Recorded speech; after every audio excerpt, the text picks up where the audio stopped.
Now, have we become obsessed with cleanliness? There seems to be a growing obsession in this country, doesn't there, with making sure that everything is clean and bacteria-free. Even here at BBC Tees, of course, there are bottles of hand sanitizer everywhere. In years gone by, of course, people just didn't worry about this sort of thing, did they?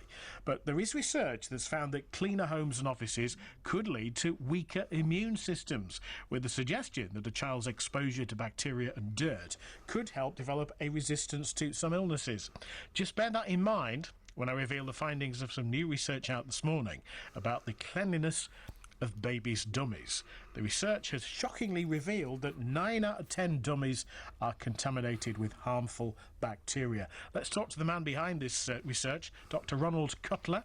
Dr Cutler, good morning. Good morning. So what have you found on the average dummy? Well, basically, in answer to your first question about being too clean, there is a huge issue going on at the moment with infections all over the world. As you're aware, we're running out of antibiotics, and it's my own personal opinion that in at least the next 10 years, we've got to sort of start looking after ourselves and control the bugs a bit better by using appropriate hygiene, not over-the-top hygiene, just appropriate hygiene. And that's sort of flashed up by the study we recently did, just looking at some babies' dummies, because there's very little research, surprisingly, has been done on this. And what we did is we looked at what happened if you dropped a fresh dummy on the floor. Did it pick up any bugs? And then we looked at the dummies that actually came from babies' mouths. Now, worryingly, that in these dummies we found that something like up to 16% were heavily contaminated. We were not interested in just a few bugs on the dummies. We were looking at things that were grossly contaminated with bacteria. And so that was a surprising finding in the first instance. And also, one of the issues, I think, is that the ones that were really quite heavily contaminated were the ones that had been used most, especially one that had been used for about a year.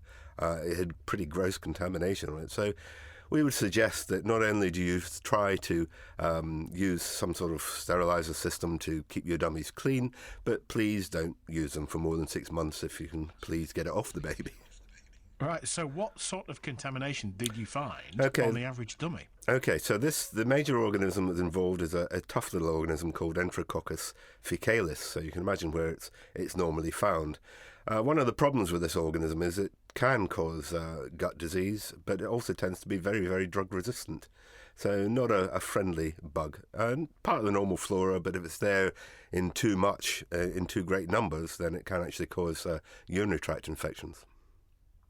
So dummies are one thing, but this is a general indication, isn't it, of the sort of germs that are knocking around. I'm just having a look at my studio carpet as we speak, actually. So I'm just wondering, if I were to drop my pen, for example, I'm going to drop my pen on the floor, right? Okay. Yeah. So then I pick that pen up. So now any germs that are on the floor are on the pen, and now those germs are on my finger.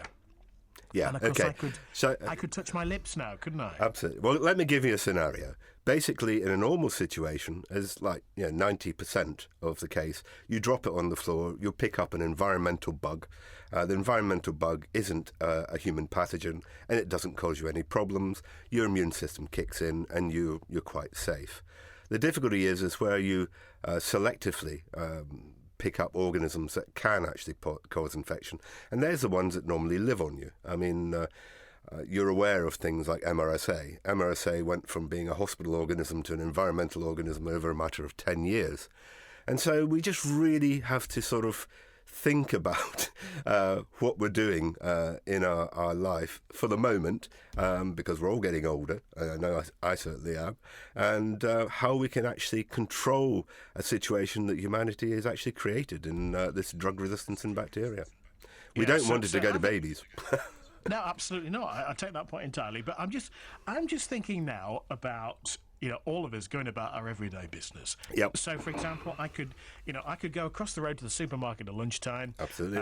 Buy a sandwich. I will pay for that using coins and notes, possibly. Yeah, we've done that as well. There's no guarantee I will be able to wash my hands before I then eat that sandwich. Absolutely. So am I putting myself at risk?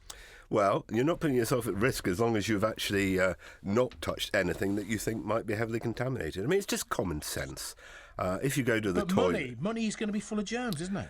Oh, unfortunately, yes, we have looked at money, and yes, unfortunately, money and mobile phones and the rest are covered sometimes 10% of them can be covered with relatively high numbers of potentially dangerous organisms, and normally your immune system will kick in and sort that out, especially in an adult.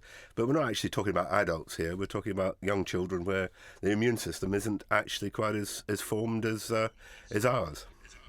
So do we need to be as clean as we are? That's a very good question.